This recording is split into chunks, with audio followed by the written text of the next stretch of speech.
Escola estruturadora e acolhedora das diferenças individuais. Isso é bem interessante.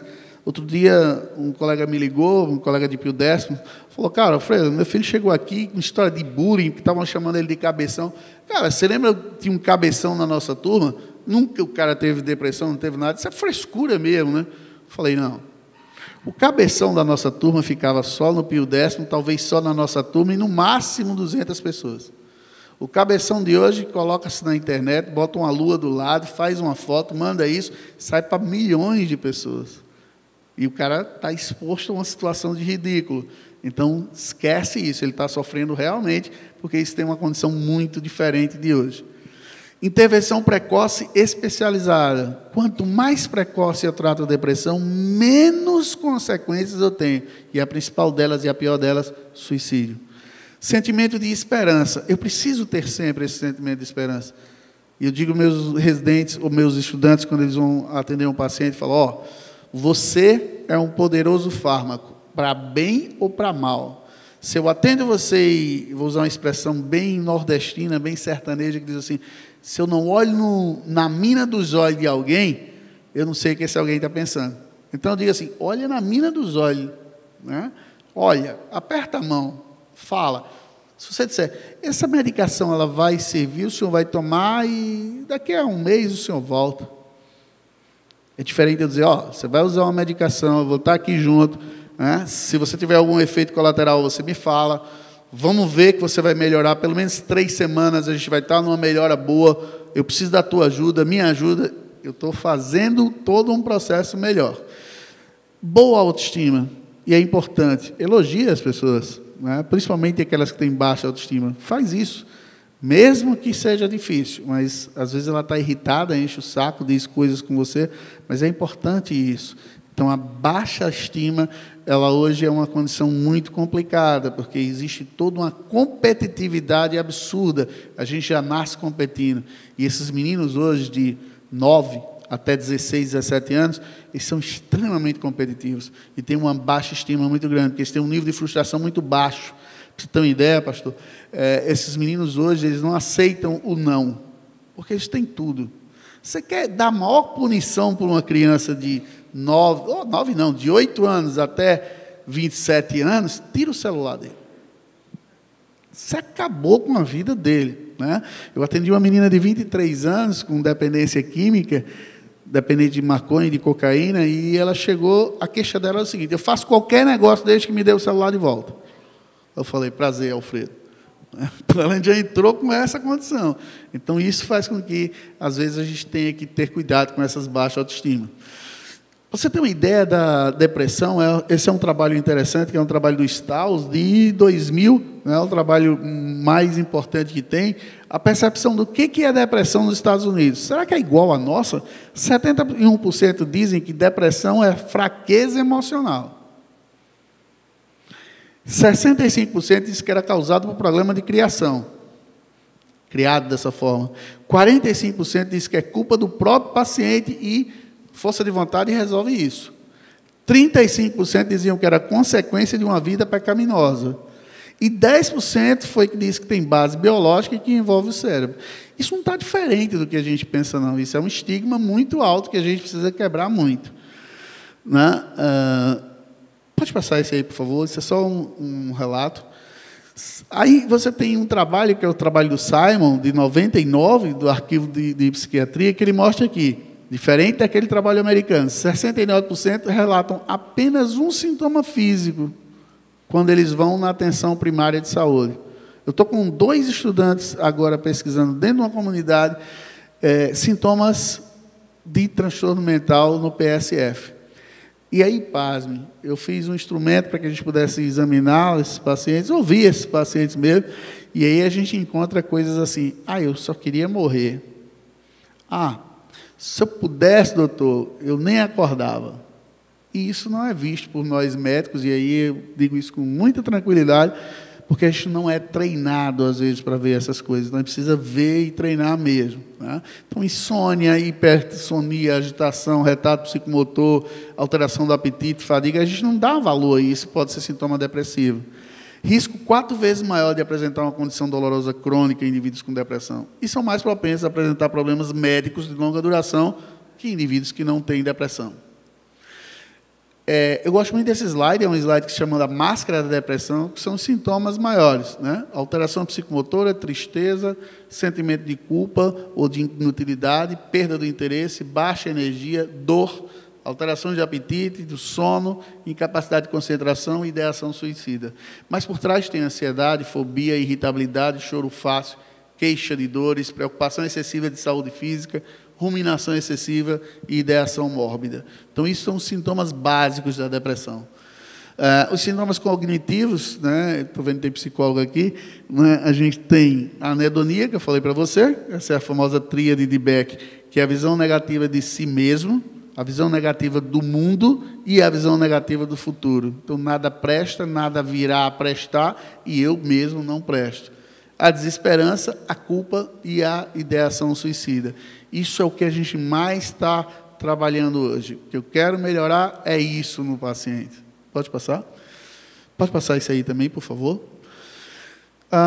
O subdiagnóstico é muito grave, porque nós temos, na atenção básica de saúde, poucas vezes o diagnóstico bem feito. 340 milhões de pessoas têm depressão em todo o mundo. Eu vim agora de um congresso europeu, chamado ACNP, foi na Dinamarca esse ano, onde, para você ter uma ideia, pastor, você sabe quanto gasta na Europa com transtorno mental? Por cada paciente? 2 euros. Isso é absurdo. 2 euros. Estados Unidos gasta 15 dólares. No Brasil, $1. Então, isso é muito grave. Sabe quanto se gasta com cardiopatia na Europa? 150 euros. Por que você gasta 150 com doença do coração e você gasta só 2? Então, isso é uma das coisas que todo mundo europeu hoje está brigando para que isso mude, porque existem países da Europa, principalmente a Suíça, por exemplo, que o nível de suicídio é muito alto, principalmente por não ter esse investimento maior. Na América Latina, o diagnóstico de depressão, olha só, demora 11 meses para ser feito. 11 meses. Então, a gente pode perder esse paciente. Pode passar?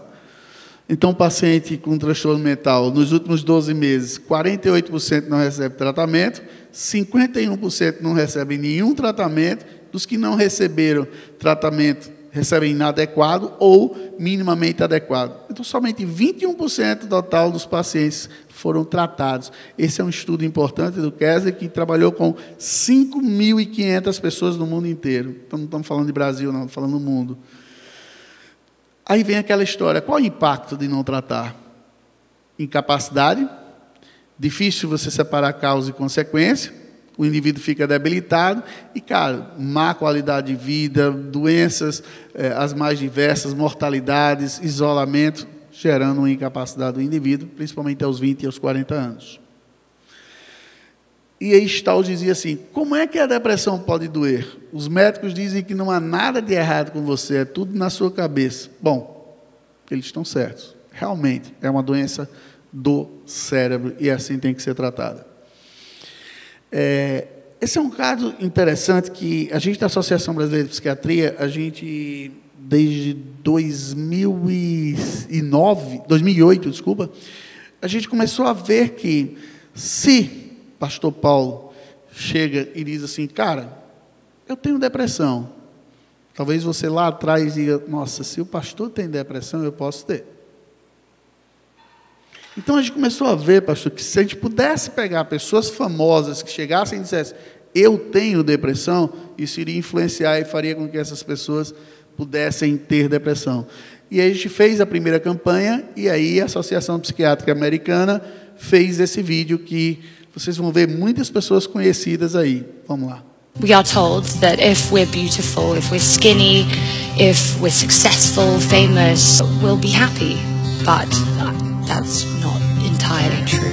I've suffered from depression.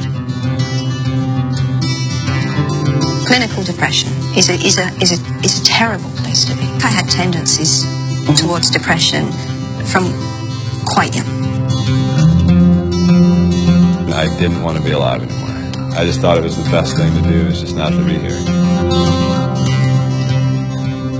I was completely suicidal, didn't want to live anymore. I wanted the world to swallow me up. I was struggling so hard just to keep my shit together. A lot of my energy was going in just to try and not have a complete meltdown. I really just was questioning why I was living. That shouldn't even be a thought that comes into someone's head. I remember my stepfather asking me what it felt like, and I feel like this is a perfect way to describe it. It feels like homesickness, but you're home. Some Prozac for a long time. It feels like a low level of despair you live in, where you're not getting any answers. And I wish I had someone at that time who could just pull me aside and, hey, it's gonna be okay. It's gonna be okay. I wish at that time I had realised that other people go through it, that I can talk to other people, that you're not alone, you're not an alien. I truly encourage everybody to ask for help or to reach out to somebody you trust, just to talk. Mental illness is a thing. It exists. And if you don't know anyone with a mental illness, it's probably because they haven't told you, and they haven't told you because there's a social stigma attached to mental health. You are not alone. You are not broken. You're not destined to have a life of failure. I was diagnosed with depression many years ago, and it has stopped me from nothing. Your life is worth living. Always, always, always. Esse é um vídeo que eu gosto muito porque ele foi baseado num vídeo nosso. Então, a EPA diz isso, ela baseou nisso aí. Pode passar esse? Já passou. A recorrência é muito maior se eu não trato o primeiro episódio. Olha só, 50% dos que não tratam o primeiro episódio terão outro episódio. Se eu não trato o segundo, isso sobe para 70%. Se eu não trato o terceiro, 90% terá isso. Então, tem que tratar. O custo total é muito alto, né? Eu estava dizendo isso hoje, a secretária de saúde do município, eu falava para ela, por que a gente não faz alguma coisa para melhorar o atendimento, ao invés de comprar medicação de péssima qualidade e não ter um atendimento? Você não tem um atendimento psicológico para os pacientes hoje, você não tem psicoterapia de SUS para pessoas, né? E ela falou, ok, me dá uma... Como é que eu faço? Né? Eu estava no Ministério Público, né? E aí eu falei, computador. Eu preciso de um computador e um hub. Ah, é? Como? Simples, doutora. A senhora vai no seu médico, ele faz um prontuário. Ele é particular. Mas se a senhora vai no SUS, a senhora tem um prontuário no UPA, a senhora tem um prontuário no trauma, a senhora tem um prontuário no PSF, a senhora tem um prontuário em tudo quanto é canto. Eu não sei o que você tem, eu não sei que você é alérgico, eu não sei sua vida, eu não sei nada.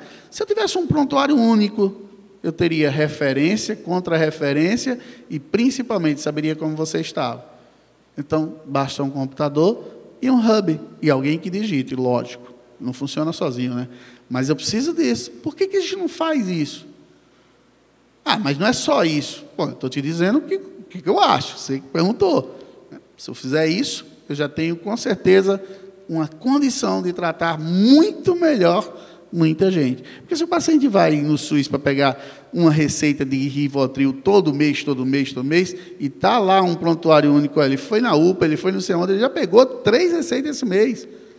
Ele tem uma dependência química. Vamos ver o que a gente pode fazer. Eu gasto menos, porque esse cara não vai se internar. Então, isso é fácil de resolver. Olhar a depressão de maneira diferente, apreciar a complexidade da urgência, abordar o tratamento de maneira diferente, evitar a prática da medicina com base no hábito, isso é importante. Encontrar o tratamento certo para cada paciente, cada um tem um tratamento, e usar o tratamento logo. Esse não é lugar para se guardar o melhor para o final. Tratar com dosagens adequadas, duração de tempo adequado, educar melhor os pacientes sobre depressão e neurobiologia, reduzir o estigma, aumentar a adesão ao paciente, né? Os riscos de recaída são 3% mais altos, os prejuízos profissional e social são contínuos, maior utilização de serviços de saúde, crescimento contínuo dos riscos de suicídio e abuso de substâncias e piora do prognóstico dos transtornos do eixo 3, que são os relacionados à relação social. Então, Então, para que reprimir? Para que você tratar a recorrência? Porque 75% a 90% das pessoas com depressão têm múltiplos episódios. Os episódios tendem a se tornar cada vez mais frequentes, mais graves. O número dos episódios pode ser preditor de recaída e a depressão prolongada pode causar dano cerebral com perda do volume hipocampal, que é o local onde tem a memória. E aí, para a gente não ficar só nessa condição do que seria americano, tem esse videozinho aqui, que é um vídeo brasileiro. É a Fernanda que está aí e outra pessoa. Como você conseguiu perceber e identificar? Porque a depressão não é uma... a janela e queria pular. Você tá falando sério? Sério.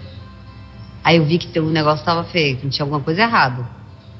Aí eu emagreci 7 quilos na época. Eu já sou magra. O cabelo caiu. Foi o ó. Como é que você saiu disso? Minha mãe procurou psiquiatra, demorei bilênios para aceitar, porque eu achava que era coisa de gente doida. Gente, psiquiatra é um médico sensacional. Quando eu aceitei o tratamento, aceitei os remédios, eu comecei a melhorar. Tá. Eu fiquei 3 anos nesse processo de melhora. Aí eu voltei a cantar. Me apeguei muito a essa questão do meu sonho, né? Porque aí comecei a sonhar de novo e tal. E a coisa foi acontecendo, porque a sua energia mesmo vai... É uma onda que vai e volta à medida que foi voltando. Então, todo mundo pode ter depressão. Pode passar? Então, existe uma frase do Shakespeare que diz assim: minha vida afunda em direção à morte, oprimida com a melancolia. Melancolia é depressão grave.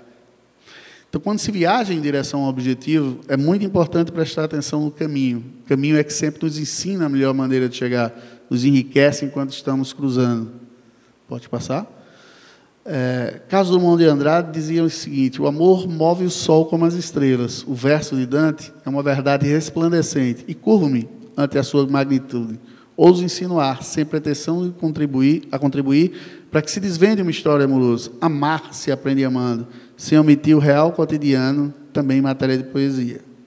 Então, assim como amar se aprende amando, tratar se aprende tratando. Então, não se aprende, Senhor, na fantasia, sonhando, imaginando ou estudando, senão vendo, tratando, pelejando. Então, é preciso ver a vida, as pessoas e as formas. Quando a gente faz isso, é apenas um detalhe. Mas quando você ver, pode passar todo. Mas viver de bem com a vida, amando as pessoas, de todas as formas, é um detalhe que faz toda a diferença. Pode passar? Porque você pode escolher como vai morrer. Você não pode escolher como vai morrer ou quando, mas você pode decidir como vai viver agora. E onde que você vai procurar ajuda? Nos ambulatórios do HU, a gente está lá, à disposição de vocês. Um psiquiatra qualquer que você consiga encontrar, uma equipe multiprofissional, numa boa psicoterapia ou pensando numa coisa bem clara, evitando a psicofobia. Muito obrigado.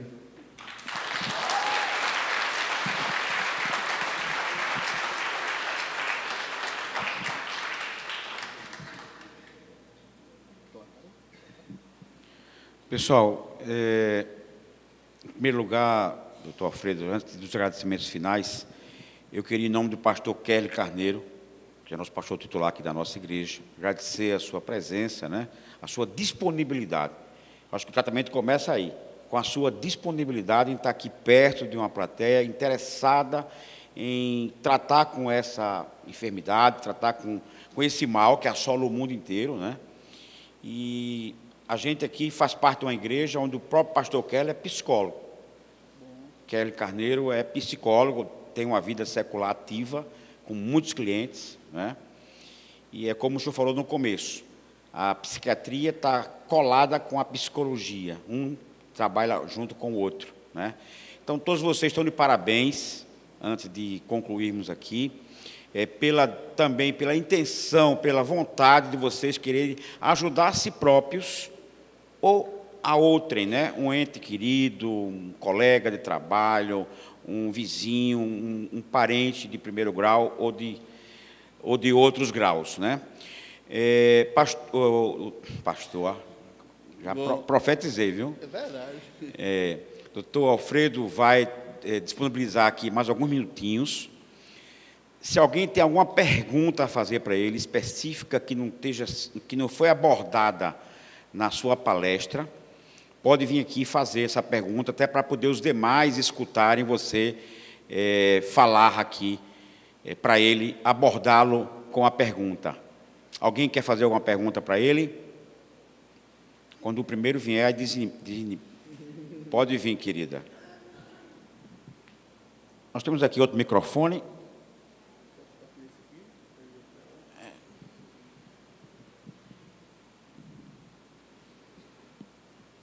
Pode perguntar. Sim. Doutor, minha pergunta é a seguinte. Eu trabalhei 33 anos na área de saúde, lá em Brasília, num hospital, não sei se o senhor conhece Brasília, chamado Hospital da Asa Norte, que é o Agarram. É um hospital que é referência em cirurgia plástica, né, e outras especialidades. Eu trabalhava na área de recursos humanos, então eu trabalhava muito com médicos e todas as outras categorias do hospital. E lá tinha um médico psiquiatra bastante renomado, que esse homem ele era muito amado por todos. E o consultório dele era o tempo todo alguém na porta. Ora pedir antidepressivo, remédio para dormir, para parente, para amigo. E ele era assim muito querido. E eu não sei como é que ele tinha tanta paciência, porque era toda hora o povo lá no consultório. E um belo dia, nós chegamos para trabalhar, uma manhã, e recebemos a notícia que ele havia cometido suicídio. Não sei se eu sou sobre esse caso. Aí eu fiquei pensando, eu falei, será que esse homem não se suicidou porque era tão perturbado, o povo perturbando esse homem? E aí eu fico, assim, eu estava dali pensando, e a mente vai viajando, né? E como tratar o psiquiatra nesse caso? Essa é a pergunta.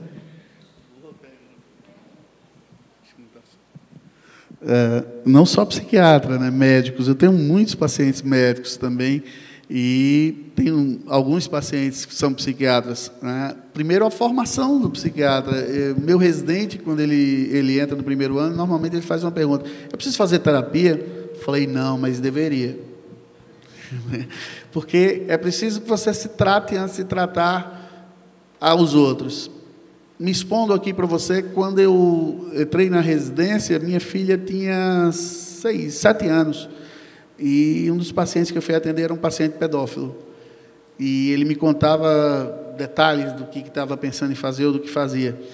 Eu me lembro muito bem que no segundo dia que eu atendi ele, eu fui para o meu staff e falei, doutor Zé Francisco, ou o senhor me tira desse cara, ou eu vou acabar com ele, que eu vou acabar com a minha carreira, eu vou matar esse cara, porque eu não aguento, não tenho condições de tratar esse cara. Ele falou, está fora agora, mas vai se tratar. Entra na psicoterapia agora. Porque se você não está entendendo isso como um quadro patológico, você está difícil de tratar. E também passei por uma outra, que foi um paciente do meu ambulatório de transtorno de humor que suicidou-se. Então, ele tinha um hábito, e eu repito isso, a gente aprende, né? A gente aprende, professor, algumas coisas, né, com os professores, e hoje eu faço isso com o meu residente. E ele me tirou e ele falou assim, Alfredo, você está se sentindo culpado por uma culpa que não é sua, então para.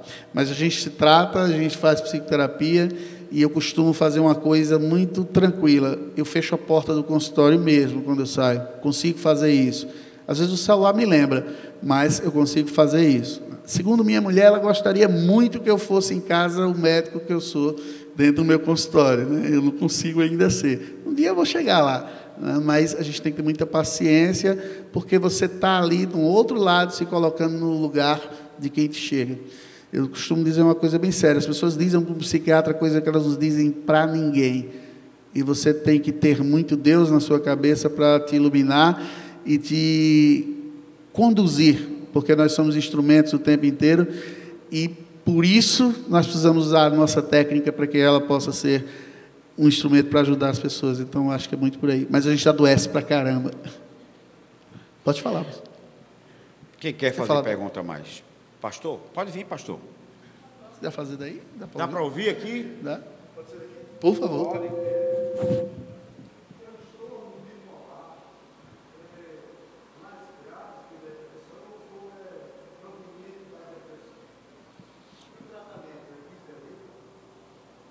O transtorno bipolar é um transtorno chamado transtorno bipolar do humor. Antigamente chamava de psicose maníaco-depressiva.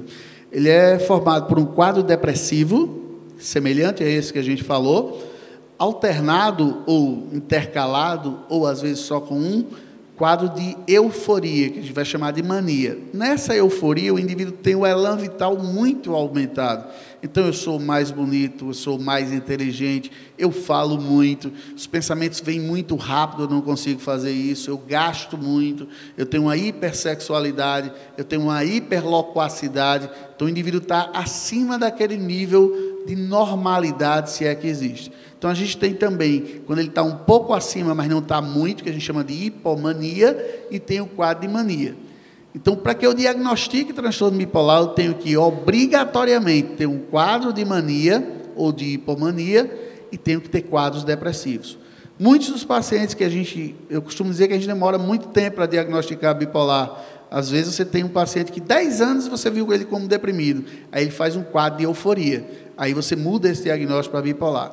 O tratamento, ele deve ser com estabilizadores de humor. O mais importante, carbonato de lítio. Mas existem todos os estabilizadores de humor que funcionam como estabilizador de humor, que são os medicamentos anticonvulsivantes. Nomes comerciais, Depakote, Tegretol, você tem todos aqueles anticonvulsivantes, eles funcionam. Então, tem que usar o anticonvulsivante como estabilizador de humor, mas o principal deles é o lítio, que é a única droga que tem ação anti-suicídio.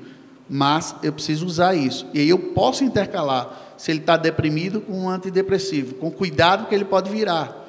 E, se ele estiver na fase de euforia, com um antipsicótico, com cuidado que ele pode deprimir. Mas a diferença é o uso do estabilizador de humor. Eu, obrigatoriamente, tenho que usar o estabilizador de humor. Não é mais grave nem menos grave do que depressão. Depressão mata mais. Transtorno bipolar, ele sempre foi visto com glamour. Se o senhor botar no Google pessoas famosas com transtorno bipolar, o senhor vai encontrar pessoas muito famosas. Mas ninguém encontra pacientes deprimidos famosos. É muito difícil isso. Por isso que esse vídeo da American Psychiatry, ele é muito valioso para a gente. Porque, antigamente, as pessoas viam o transtorno bipolar como um glamour. A gente sabe que não é bem assim. Se eu não trato, a evolução é muito ruim. Alguém mais? Por favor. Boa noite. Muitas vezes a gente não tem um quadro assim de depressão e a gente não quer assumir realmente para ninguém. Eu tenho 2 tios que se suicidaram alguns anos atrás. Um deles tratava depressão há muitos anos e o outro vivia no meio da gente, rindo, brincando, e ninguém nunca desconfiou, e um belo dia ele se suicidou. E eu tive um princípio de depressão também quando tive meu filho. Eu tinha vontade, eu morava no 8º andar, na época eu morava no Rio de Janeiro, eu tinha vontade de pular lá de cima. Eu me via assim, olhava, ficava assim. Eu não sabia o que fazer com aquela criança, ao mesmo tempo que eu não queria cuidar. É uma coisa muito louca que passa na cabeça da gente. Mas, graças a Deus, eu pedi ajuda e fiquei boa. É realmente uma coisa muito triste, a depressão, assim, uma coisa... Eu acho que é uma doença silenciosa. Às vezes ela chega e a pessoa não percebe que tem, ou às vezes não quer pedir ajuda por vergonha, e assim, é muito complicado. Quero dizer para o senhor que eu tenho muito orgulho de ver um médico como o senhor vir palestrar para a gente numa noite de sexta-feira. Isso para a gente, como brasileiro, é muito orgulho de ter por mais homens como o senhor, médicos maravilhosos. Deus te abençoe, viu? Muito obrigado mesmo. Alguém mais quer fazer alguma pergunta? Por favor, querida, venha. Quem é? Pode falar.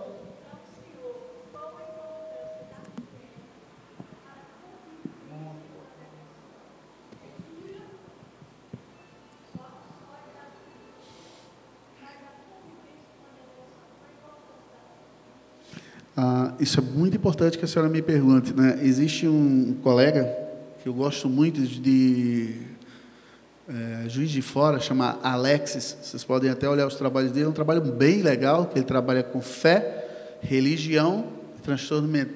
Fé, religião, religiosidade e transtorno mental. A fé é algo que não se mensura, se sente. né? E ela é capaz de mudar muitas coisas, inclusive coisas que você achava que não tinha nenhuma resolutividade, e se resolve. E ela te dá uma força muito grande interior para que você lute contra essa condição. E quando a gente fala nisso, a gente fala de modificação de neurotransmissores, já vista isso dentro de todos os processos, sejam eles de imagem, ou sejam eles bioquímicos. Além disso, ela tem uma estrutura muito grande de organização do indivíduo como um todo.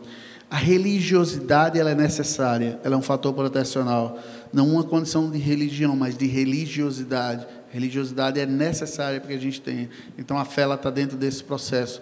E já existe isso comprovado. O Alexis diz uma coisa, aliás, é bom que se diga, né? A gente tem que falar, é um dos psiquiatras mais renomados do mundo nesses trabalhos. Ele teve agora, eu tive com ele agora, nesse Congresso Europeu de Psiquiatria, e foi bonito ver um brasileiro subir e fazer como ele fez, né? As pessoas encherem um auditório e a gente dizer, pô, o cara é brasileiro, né? Isso é bom pra caramba. E ele falava uma coisa que eu gosto muito de dizer, não existe possibilidade de questionar a fé, não existe possibilidade de mensurar a fé, mas ela existe e ela muda coisas.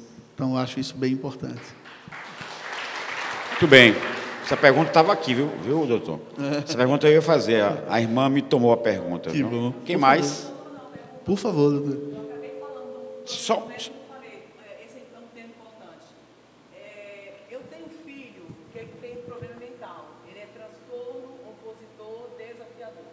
Um transtorno difícil, porque ele é confundido por indisciplina, falta de educação, que a mãe me ensina, que o pai me corrige. E eu venho de um problema grave. Eu já venho saindo de várias igrejas, eu não fico em igrejas.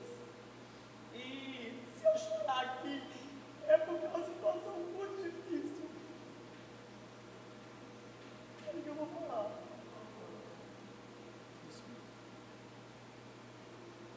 Por que eu pergunto? Porque as escolas não estão preparadas, as igrejas não estão preparadas. Eu não vi uma igreja até aqui que viu olhar assim, tudo bem, o problema é meu. Até um dia eu olhei ali e falei assim, mas com a igreja, somos uma família. É assim, por onde eu passei eu não vi isso ainda, sabe por quê? Porque é um transtorno difícil, é um transtorno que quando eu peguei, até compartilhei com a irmã ontem, mostrei para ela as características do senhor sabe bem. Uma delas é opor, é não respeitar, é desrespeitar, desobedecer, não tem regras, não tem limites. Se ele mexer a regra, ela não mexe, pode mexer. Aí você não sabe se você dá uma surra, que a surra não resolve. Terapia não resolve. Medicação parece não resolver. Lá em Brasília, na escola, era um tumulto, que ele foi convidado a se retirar da escola. Aí eu fui para a terapia, o menino para a terapia, nada resolve. Sabe assim, um carro desgovernado? Aí um dia desse eu falei com meu marido, você está desenvolvendo depressão? Porque o meio que está, o retorno não está resolvendo.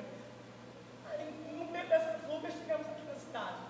Nós vamos mudar de cidade, vamos mudar tudo. Ele quer praia, agora até a praia ele também começou a usar. Está lá agora tem de carro, não trouxe para cá, porque se eu trouxesse para cá, ninguém conseguia assistir a palestra. E aí as pessoas olham e falam assim, pelo amor de Deus, dá um jeito nesse menino. E eu pergunto o que fazer. Parece que é um universo que você está só. É uma situação que você está sem apoio.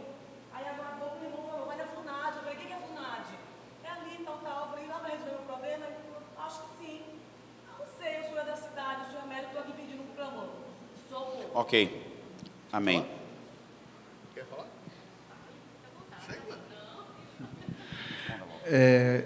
O TOD, que é o transtorno opositor desafiador, realmente é um transtorno bastante grave. Ele é extremamente grave.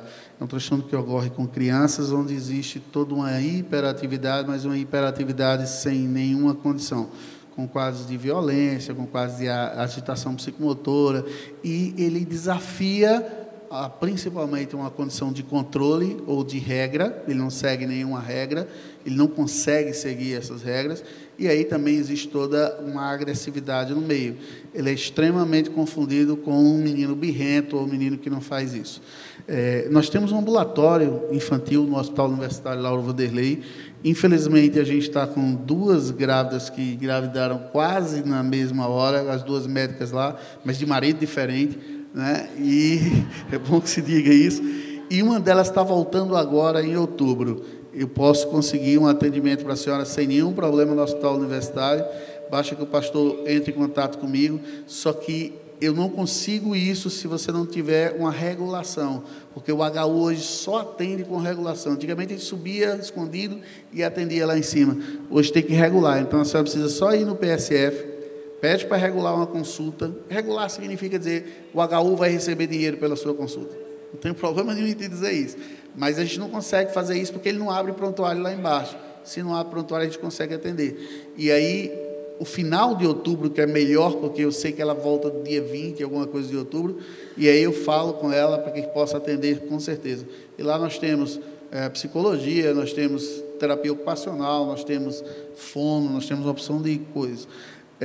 Eu te digo que é um desafio que a senhora vai ter para o resto da vida. O que precisa tem que ter um acompanhamento psicoterápico, porque a medicação funciona muito pouco, quase nada. O que funciona é a psicoterapia, e de forma difícil, mas existe possibilidade de tratamento, sim, existe possibilidade de melhorar, sim. A gente vai precisar não só dele, mas a família também precisa entrar nesse processo, porque é bem difícil isso. E eu vou dizer para a senhora, quando a gente tem TOD, a gente tem uma dificuldade muito grande em qualquer ambiente que a senhora esteja. Qualquer ambiente, infelizmente. Isso. Vamos ter aqui mais ela e mais um ali, que ele está com compromisso, a gente vai ter que liberá-lo, tá bom? Boa noite. Eu carinhosamente chamo de professor Alfredo, né? Há 15 anos foi meu professor. Não, há 5. Né? 5. Orientador da minha monografia. Então, assim, é um médico que eu tenho um grande carinho, amor e respeito.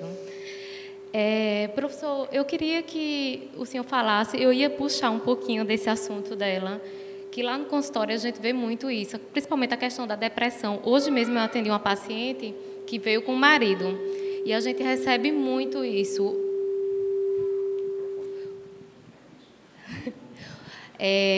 A pessoa que está doente chega com um familiar e a gente percebe que o familiar está tão doente quanto o paciente. E aí, hoje mesmo eu tive essa paciente e a gente teve que interromper a sessão porque o marido não se conteve, bateu na porta e começou a chorar, dizendo, eu não aguento mais. Ontem ela tentou cortar os pulsos. Semana passada ela tentou se atirar quando eu estava no carro e abrir a porta do carro. Então, assim, a gente tem que ter esse olhar cuidadoso, não só para o paciente, como também para as pessoas que convivem com esses pacientes, com essas pessoas, né? E aí eu queria, professor, que você falasse um pouquinho sobre isso, porque cabe até na colega ali, né, que a gente vê com problema em casa e como ela já está sendo afetada com algo a mais. Obrigado mesmo. Né? É difícil isso, porque muitas vezes, eu acredito que a maioria das vezes, quem lida com alguém que tem depressão ou qualquer outro transtorno mental acaba adoecendo junto, né? Porque é difícil a gente lidar, principalmente com algumas incapacidades. Então, isso que você passou para a gente aqui é uma realidade do meu dia a dia. Por muitas vezes, nós tratamos 2. Né? Eu me lembro de um paciente com TDAH que eu atendi semana passada. E aí eu dizia, tem alguém com uma agitação muito grande assim na sua casa? E aí eu olhei para o lado, a mãe dele era mais TDAH do que ele 10 vezes, né? Ela mexeu em todas as coisas do meu consultório, né? Eu posso arrumar aqui? Não, você não pode arrumar, fica quieta lá. Minha mulher tentou, não conseguiu, então fica quieta. Então a gente vê um sofrimento muito grande. E quando se trata de depressão, isso é bem complicado, porque as famílias se sentem culpadas, o que eu preciso fazer, o que eu posso fazer. Nessa relação de cortes, eu estou com uma dificuldade muito grande, que é hoje, a gente tem muito paciente borderline, né? Infelizmente, é um paciente difícil de tratamento, transtorno de personalidade borderline. resposta muito pequena, nem a psicoterapia consegue ter uma resposta tão boa, a medicação funciona muito pouco, e a gente tem isso somado hoje a uma condição que infelizmente está acontecendo, que é o cutting. Muita gente está criando uma cultura de se cortar para que eu mostre o meu sofrimento, para que as pessoas possam ver, normalmente em regiões em que possam ser cobertas. Então, hoje a gente tem muitos pacientes que precisam ser tratados, mas sua família também precisa ser tratada. É um pouco daquilo que me perguntou o pastor. A gente tem que, às vezes, ver essa condição de uma forma muito maior. Eu preciso tratar todos. Agora, é preciso colocar que eles estão doentes, que precisam de tratamento. Vamos lá. A última, doutor. Por favor. Serei bem breve. Tudo bom?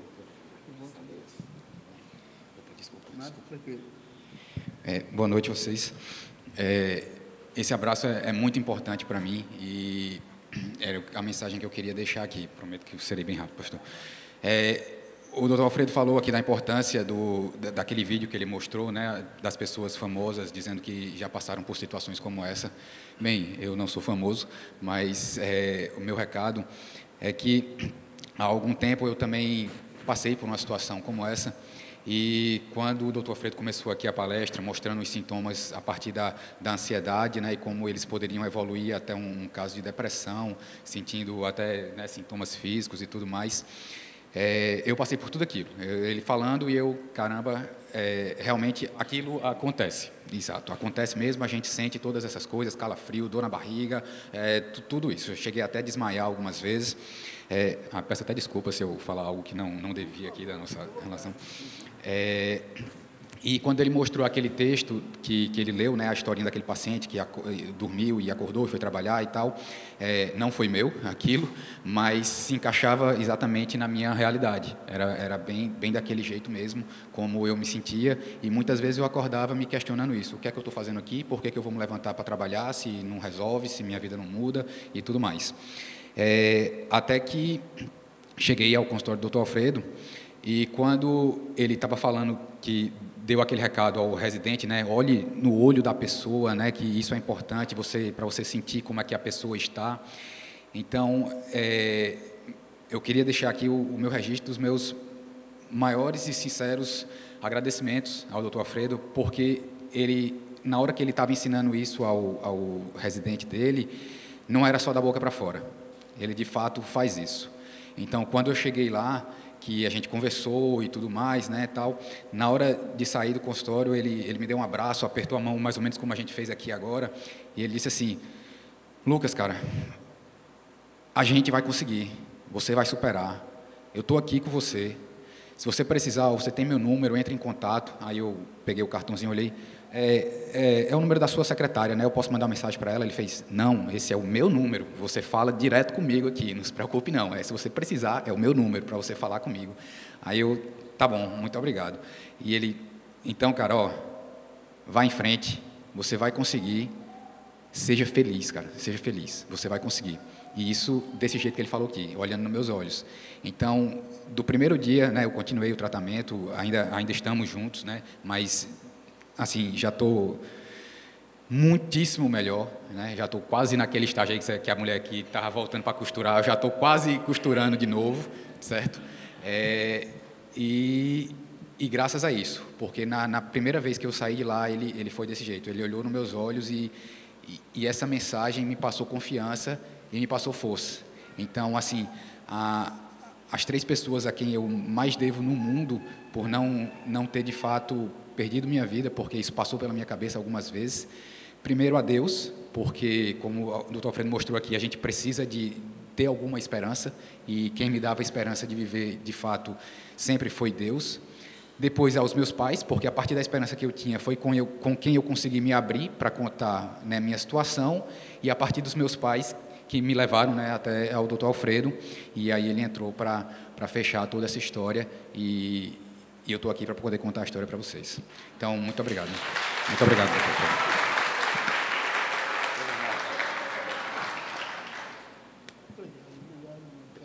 É isso aí, gente. Tem que pedir ajuda. Como falou o Dr. Alfredo, Nós somos uma igreja, doutor, que pregamos a palavra do Senhor. Inclusive, hoje de manhã, não sei se o senhor teve tempo de ler, eu lhe mandei um versículo que está numa carta que o apóstolo Paulo escreveu para os Tessalonicenses, onde diz assim: que o próprio Deus da paz os santifique inteiramente, que todo o espírito, a alma e o corpo de vocês sejam preservados, irrepreensíveis, na vinda de nosso Senhor Jesus Cristo. Está na Bíblia. Então nós somos uma igreja que cremos nas Escrituras Sagradas. Nós somos uma igreja que sabemos que os médicos, os engenheiros, os psicólogos são permissibilidades de Deus. A gente não pode se trancar no escuro, ficar recluso e dizer: eu não quero pedir socorro. Eu precisei dos préstimos dele. Eu estou dando aqui esse testemunho a vocês para a honra e glória do Senhor e para ajudar aqui alguém que esteja precisando ouvir essa frase. Eu precisei dos préstimos do Dr. Alfredo. Tal qual falou o Lucas, o médico Lucas, viu, Lucas? Você tem nome de médico, viu? Muito bem, graças a Deus. Então, tal qual Lucas, eu hoje já posso costurar.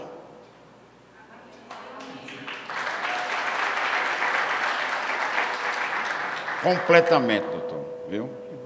Em 2017, eu procurei essa figura por intermédio da minha nora e do meu filho, que estão aqui presentes. E esse socorro foi para mim por demais importante. Não estou colocando aqui confetes aqui na frente dele, por ele estar aqui não. Isso eu passo na minha família, aonde quer que eu venha pregar a palavra do Senhor, aqui em nossa igreja, já dei testemunho em momentos de oração nos sábados pela manhã, para a honra e glória do Senhor. Nós temos que procurar socorro, gente. Se você tem um parente, se você tem um amigo que está precisando desse socorro, encaminhe ele para esse socorro ser obtido. Não podemos ficar reclusos, doutor. O senhor sabe bem disso. Então, essa vinda aqui do Dr. Alfredo hoje, nós, mais uma vez, renovamos o agradecimento. Eu queria chamar aqui os pastores da nossa igreja, os que estão presentes aqui, para numa singela homenagem ao Dr. Alfredo Minervino, pela sua disponibilidade. Pastor André, pastor Anelli, pastor Alves, pastor Francimar está aqui ainda, pastor Faria, pastor Josean, pastora Márcia. Isso aqui é uma singela homenagem. Nós somos uma igreja, doutor, que, segundo o pastor Kerry, temos 18 pastores catalogados, né? Fora aqueles que não se identificaram ainda, viu? A gente deve ter aqui algum pastor na nossa igreja que não se identificou. Esses dias a gente descobriu aqui o esposo da nossa maestrina Késia, que é o Daniel, salvo engano. É isso, gente? Daniel também é pastor, né? Então, nós estamos aqui agradecidos ao Senhor pela sua disponibilidade e registrando que o apoio do nosso pastor Kerley, como nosso pastor titular, em eventos como esse. Nós temos aqui, doutor Alfredo, no mês de outubro, uma outra palestra, que aí vai ser para mulheres e para homens também, por que não? É proibido, pastora Márcia? Não, né? Não é recomendável, não, né? No mês de outubro, nós vamos ter aqui uma outra palestra no Outubro Rosa, né, que é Mulher Saudável e Feliz, com a doutora Riavane de Souza Damião. Ela é ginecologista, obstetra, enfim, vai estar aqui passando para as mulheres como viver saudável e feliz. Então, somos uma igreja que se preocupa não só com a cura espiritual, com a fé em Deus, pregamos a palavra, mas como também a saúde orgânica do nosso corpo, doutor Alfredo. É assim que nós somos essa igreja, preocupados todos em pregar o Evangelho, em dizer que somos tementes e trementes por Deus, mas também cuidamos do nosso corpo e da nossa mente. Muito obrigado. Eu queria que a pastora Márcia entregasse uma lembrancinha para o doutor Alfredo Minervino. É uma lembrança, viu, doutor? A gente não sabe nem o que, nesse momento, lhe passar de presente. Bom, eu queria agradecer a honra de estar aqui, né? Para mim é uma honra muito grande. Confesso ao senhor que eu estou extremamente emocionado. Acho que o Lucas me quebrou, viu? Às vezes a gente, na vida, precisa passar por determinadas situações para que a gente possa aprender muito mais. E o fato da gente, às vezes, ajudar pessoas nos torna diferentes de outras pessoas, porque outras pessoas podem e não fazem. Eu costumo dizer, pastor, aos meus médicos que vão se formar, os meus estudantes, né, vão formar, eu ensinei 18 anos em psicologia, me orgulha muito, por isso que eu digo, eu comecei tudo na minha parte de professor, lá em psicologia, então por isso que eu tenho um carinho muito grande. Eu sou tão apaixonado pela psicologia que eu casei com uma psicóloga, então isso é muito parte minha.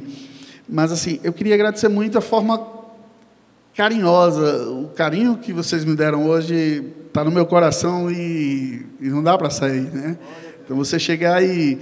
Eu encontrei Sandra aqui, que está comigo já há muito tempo, e pessoas assim que fazia tempo que eu não via, e a forma, o carinho, a atenção, isso não tem preço. Queria pedir desculpa lá aos meninos da sonoplastia, da coisa lá, do trabalho que eu dei para você, principalmente a você, desculpa mesmo, né? Mas era tentando colocar uma coisa que pudesse ter alguma interatividade melhor, e você tinha razão, ficou bem, graças a Deus. Então, eu estou à disposição de vocês, no meu consultório, no HU, naquilo que vocês Vai puderem. ter fila, viu, doutor? Vai ter fila.